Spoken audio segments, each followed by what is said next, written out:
Hi, I'm Rachel, and this is my Author's Answer video for February 2021. The Author's Answer series was started by J.D. Archer and his writing group, wherein they asked themselves a series of reading and writing related questions. And J.D. put a bunch of those videos online, and I'll link to his playlist and my own author list playlist down below. I have been answering these questions sequentially, one per month, for the past couple of years.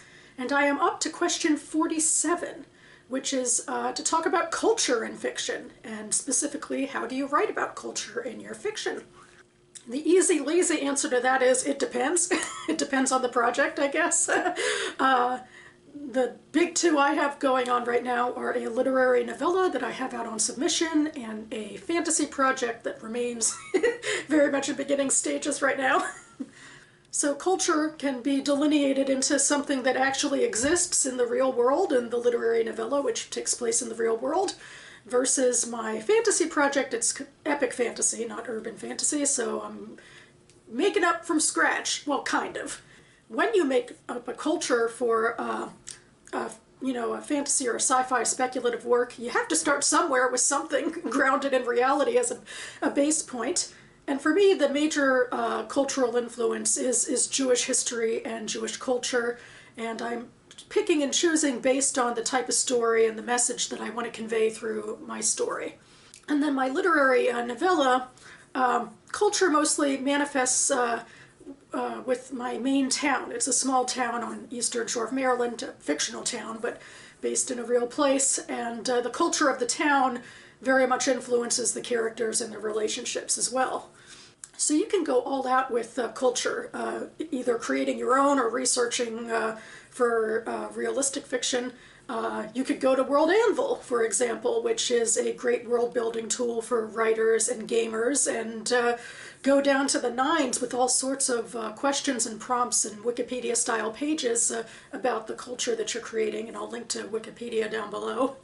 I'm also reminded of The Expanse. If any of you follow me on Twitter, you probably know how obsessed I've been with The Expanse. I mean, I've really liked the television show for the last few years, but I guess season 5 really let me bring the obsession out. I don't know. I have yet to read the books. But anyway, where I'm going with this is that The Expanse, which is written by James S.A. Corey, which is the pen name of the two writers, it started out as a role-playing game that Ty Franck, one of the writers, made up and was playing with some friends, and he had so much world-building background already built up that Daniel Abraham, the other writer, came up to him and said, you know, I've been a writer and I know writers that go into a sci-fi project with far less world-building than you've done. So that was the impetus to turn it into a novel series, or one of them. But anyway, that's not to say that you have to have that to the nth degree of world building and thinking of culture and other, aspects like technology or what have you.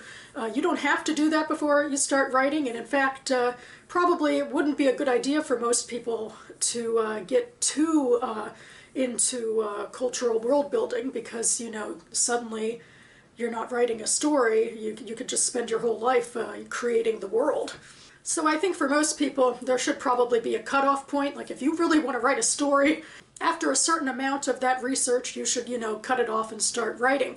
And that really comes down to what your story is about in terms of how much research or world building you have to do into cultural aspects. Because, culture is such a, a broad term. It could mean the cultures of different ethnic groups or different religions.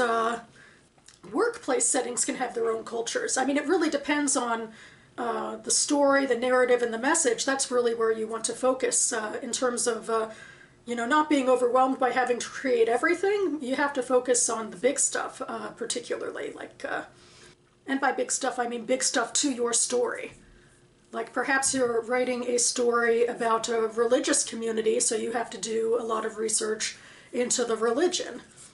But maybe, say, these people live in a city rather than the countryside, so you don't have to do a lot of research into cultural communities of countrysides. Although you should probably then do some into cities insofar as it affects your characters.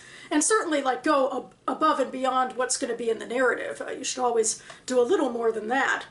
I remember our Katie Martine at a book festival when she was talking about A Memory Called Empire, talking about how so many speculative writers don't think about clothing, you know, and how clothing can define culture. And people should at least think about clothing insofar as, you know, having justification for why people wear what they do. I don't think you have to go into, you know, a huge amount of history of clothes, but you at least have to think, well, if they live in a desert, they're not going to, you know, be wearing fur, you know, that sort of thing. So yeah, it's a huge rabbit hole, and to a certain extent, I guess I advocate for, I guess you do a little bit of research, or a significant amount of research beforehand, and then as you start to write, at least that's what I've been finding, especially with my fantasy project, I have to step back and say, oh, well, I have to, you know, think up something for this aspect. World building and writing don't have to be completely separate, but as for culture, I would think that any story, from, you know, contemporary to speculative, has to have some aspect of culture in it.